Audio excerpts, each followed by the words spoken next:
할렐루야. 새벽을 깨워 또 현장과 온라인으로 함께 하시는 우리 모든 광연의 성도님들을 예수님의 이름으로 환영하고 축복합니다. 오늘은 생명의 삶 5월 2일자 본문인 이 복음의 본질로 돌아가 같은 마음을 품는 성도라는 제목으로 함께 하나님의 말씀 나누도록 하겠습니다. 이제 5월부터는 우리가 함께 고린도전서를 살펴보게 되었습니다. 어제 본문은 이 고린도전서의 서론이었다면 오늘 우리가 함께 읽은 이 두 번째 단락에 있는 본문은 이 고린도 교회 안에 있는 이 분열 이야기 시작 부분입니다. 고린도전서는 사도 바울이 이 고린도 교회를 세운 뒤에 3년이 흐른 시점에 에베소에서 기록한 서신서가 바로 이 고린도전서입니다. 이 고린도전서의 내용은 이 고린도 교회가 당면하고 있는 이 여러 가지 문제점들과 그리고 고린도 교회 성도들이 안고 있는 의문점들에 대해서 신앙적인 답변과 교훈을 주기 위해서 사도 바울이 기록한 서신서입니다. 그 내용들은 크게 두 가지로 나눌 수가 있는데요. 하나는 회중 내부에 있었던 갈등이었고 또 다른 하나는 이 그리스 로마 사회의 비기독교적이고 이 쾌락주의적인 그 가치관에 대한 타협입니다. 고린도 교회에 나타났던 문제들은 이 고린도 교회만의 문제가 아니라 오늘날 우리가 살고 있는 현재 있는 교회들 속에서도 충분히 나타날 수 있는 일들입니다. 앞으로 여러분들과 함께 이 고린도전서를 묵상하면서 이 교회와 우리에게 말씀하시는 그 하나님의 말씀을 듣고 그 말씀대로 우리 교회를 세워나가는 저와 여러분 되기를 간절히 소망합니다. 사도 바울이 가장 먼저 지적하는 이 고린도 교회의 문제가 무엇이었습니까? 우리 함께 11절을 보도록 하겠습니다. 내 형제들아 글로의 집 편으로 너희에 대한 말이 내게 들리니 곧 너희 가운데 분쟁이 있다는 것이라. 아멘. 고린도 교회에 있었던 좀 가장 큰 문제는 바로 분쟁이었습니다. 사도 바울은 이 글로의 집 편으로 그 소식을 들었는데요. 그 소식은 고린도 교회에 분쟁이 있다는 소식이었습니다. 이 분쟁에 해당하는 그 헬라어 스키스마는 이 공간복음에서 이 옷이 찢어지는 것을 묘사할 때 사용되었던 단어였습니다. 마가복음 2장 21절에 기록이 되어 있는데요. 이것은 예수님과 이 바리새인들 그리고 사람들이 이 금식 논쟁할 때 있었던 일입니다. 그 말씀은 이렇습니다. 생배 조각을 낡은 옷에 붙이는 자가 없나니 만일 그렇게 하면 기운 새 것이 낡은 그것을 당기어 헤어짐이 더하게 되느니라. 아멘. 무슨 말입니까? 이 새 것을 낡은 것에 기우면 당김이 심해 헤어짐이 더한다는 뜻입니다. 이것의 의미는 예수님의 새 복음을 오랜 율법주의적 또 유대교의 체계에 맞추려고 하는 것은 이 낡은 옷을 새 옷에 또 생배 조각을 이 낡은 조각에 붙이는 것과 같다라는 의미로 예수님께서 말씀하신 것입니다. 그럼 분쟁은 어떤 것입니까? 바로 하나님이 원하시는 모습이 아니라는 것이죠. 예수 그리스도의 복음은 우리에게 성령으로 하나 되라고 말을 하는데 분쟁이라는 것은 하나 되어야 할 교회가 서로 찢어지게 되는 것이라는 겁니다. 예수님의 구원 사역으로 탄생한 새 교회가 옛사람의 성품인 이 분쟁으로 인하여서 찢어지게 된다는 것입니다. 이와 반대로 사도 바울은 분쟁하지 말고 온전히 합하라고 말을 합니다. 헬라어로 이 카타르티조라는 단어인데요. 이것은 이 고기 잡는 그물을 깁는 행동을 묘사할 때 사용된 단어였습니다. 이렇듯 바울은 이 강한 어조의 단어들을 통하여서 하나됨의 필요성을 강조하고 있었습니다. 고린도 교회는 이런 분쟁을 하면서 이 4개의 파벌이 형성되었는데요. 어떤 파벌입니까? 우리 함께 12절을 보겠습니다. 내가 이것을 말하거니와 너희가 각각 이르되 나는 바울에게 나는 아볼로에게 나는 게바에게 나는 그리스도에게 속한 자라 한다는 것이니. 아멘. 4개의 파가 어떤 파입니까? 바울파 그리고 아볼로파 그리고 게바파와 이 그리스도파 이렇게 4파로 나누어져 있었습니다. 사람들이 자신들의 지도자라며 그들의 이름을 내어서 이 파를 형성한 것이죠. 바울파는 어떤 사람들이 모인 것이냐면 이 바울이 이방 정도를 강조했기 때문에 그를 추종한 사람들의 모임이었습니다. 그리고 아볼로파는 이 알렉산드리아 출신으로서 이 학문이 높고 이 성경에 능통한 아볼로를 따르기 위한 사람들의 모임이었고요. 게바파는 이 유대인들에게 강조점을 두는 것에 깊은 감명을 받은 자들의 모임입니다. 그리고 마지막으로 그리스도파는 자신이 그리스도와 특별한 관계가 있다고 주장하거나 또 그리스도에 대하여 특별히 강조한 자들의 모임이 바로 이 그리스도파였습니다. 이 지도자들은 분쟁을 의도하지는 않았지만 성도들은 굳이 그들의 이름을 내세우면서 팔을 나눈 것입니다. 고린도 교회는 예수의 이름으로 모였지만 그 예수의 권위 아래 하나가 되지 못하는 모습을 보여주었습니다. 우리의 모습 속에도 이런 모습이 있지 않습니까? 성경은 교회가 그리스도를 머리로 삼은 유기체적인 공동체라고 말합니다. 예수님을 주인으로 하며 서로 사랑하며 연합하는 공동체라는 것이죠. 분쟁한다는 것은 결국 어떤 것입니까? 이 머리 대신 예수님을 무시한 채 몸끼리 서로 싸우는 행위가 바로 분쟁인 것입니다. 상대방에게 상처를 입히는 행위가 자신에게 상처를 주는 것입니다. 사도 바울은 이렇게 분쟁하는 고린도 교회 성도들에게 이 파벌을 만들고 분쟁하는 것을 꾸짖기 위해서 이 세 가지 질문을 던지는데요. 첫 번째로는 그리스도께서 어찌 나뉘었느냐라는 이런 질문을 합니다. 이 질문의 의미는 이 물을 필요도 없는 그 질문을 던짐으로써 이 파벌 형성이 아무런 쓸모가 없다라는 것을 역설하고 있습니다. 왜냐하면 예수님은 나눌 수 없으며 그리고 성도들은 그리스도 안에서 모두 하나이기 때문입니다. 두 번째로 사도 바울은 이렇게 질문합니다. 바울이 너희를 위하여 십자가에 못 박혔느냐? 이 질문의 의미는 이 어떠한 인간도 예수 그리스도께서 행하신 그 대속사역을 대신하여 감당할 수 없음을 의미하는 말입니다. 사도행전 4장 12절에는 천하 사람 중에 구원을 받을 만한 다른 이름을 주신 적이 없다고 말합니다. 무슨 의미입니까? 구원을 행할 사람은, 구원을 우리에게 주신 그 이름은 오직 예수 그리스도밖에 없다라는 그런 의미입니다. 세 번째로 사도 바울이 이렇게 질문합니다. 바울의 이름으로 너희가 세례를 받았느냐? 여러분, 세례는 누구의 이름으로 받는 것입니까? 세례를 주는 것은 성부와 성자 그리고 성령의 이름으로만 세례를 줄 수가 있습니다. 우리가 누구누구의 이름으로 세례를 준다는 것은 이런 의미입니다.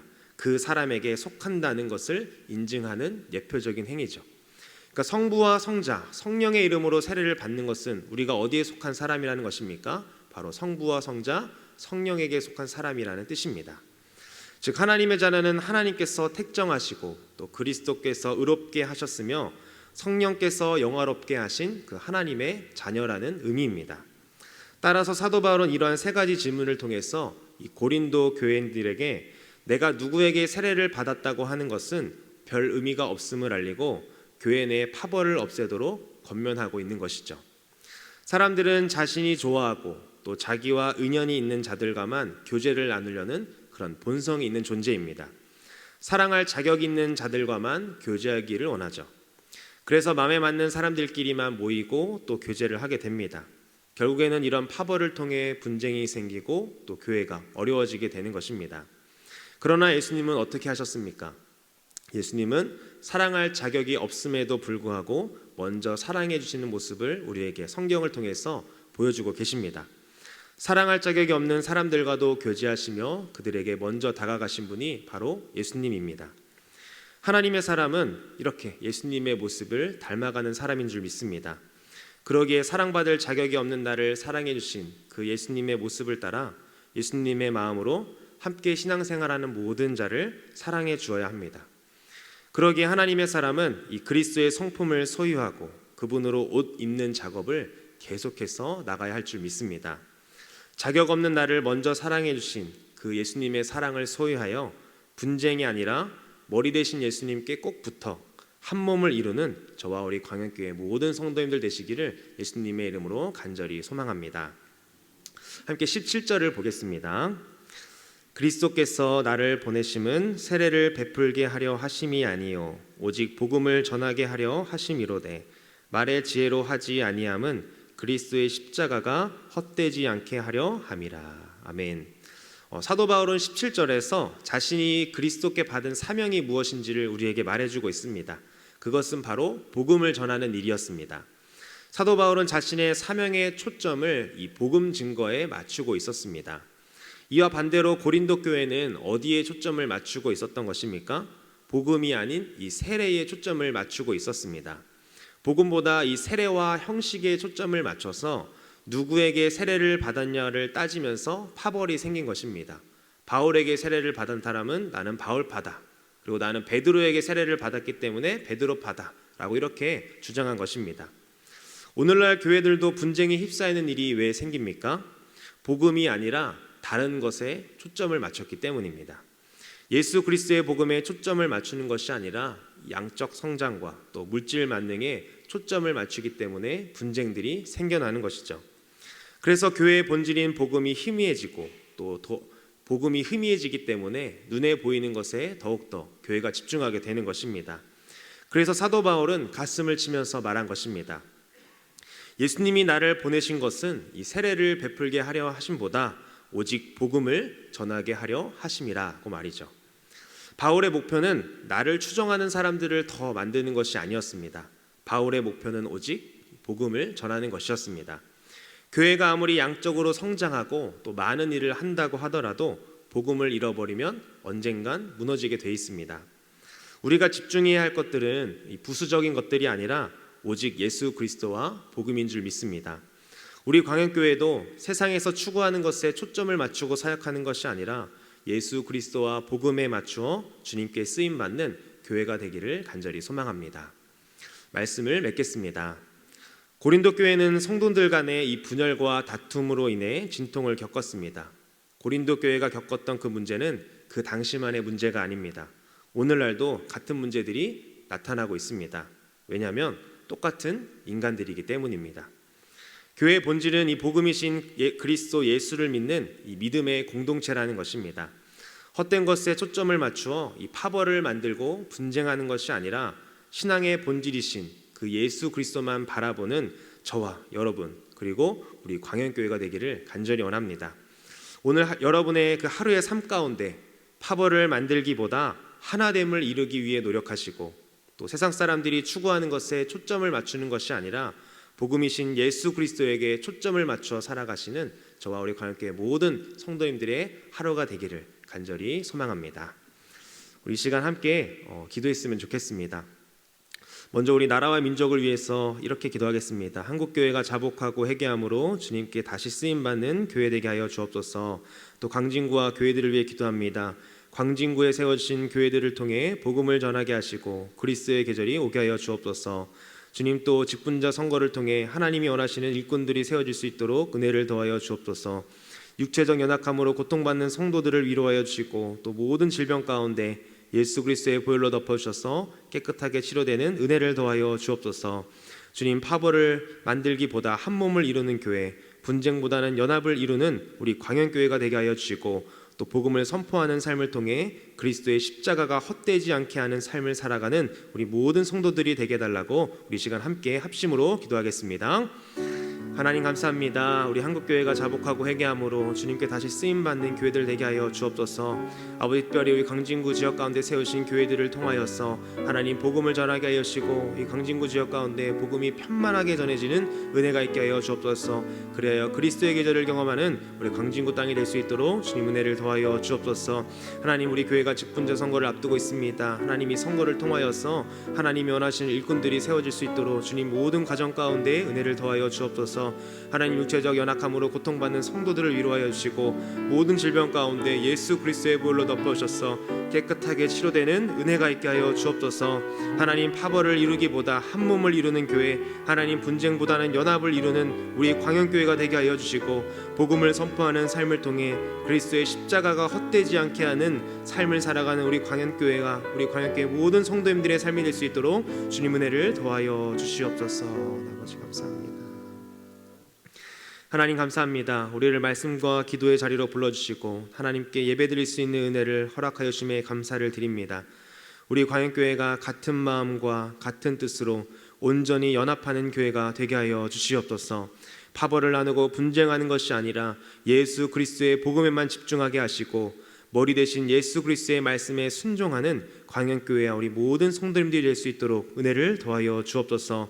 오늘 하루의 삶도 주님께 맡겨드립니다. 복음을 선포하는 삶을 통해 그리스도의 십자가가 헛되지 않게 하는 우리 모든 성도님들의 삶이 될 수 있도록 주님 은혜를 더하여 주시옵소서. 이 모든 말씀 살아계신 예수님의 이름으로 기도합니다. 아멘.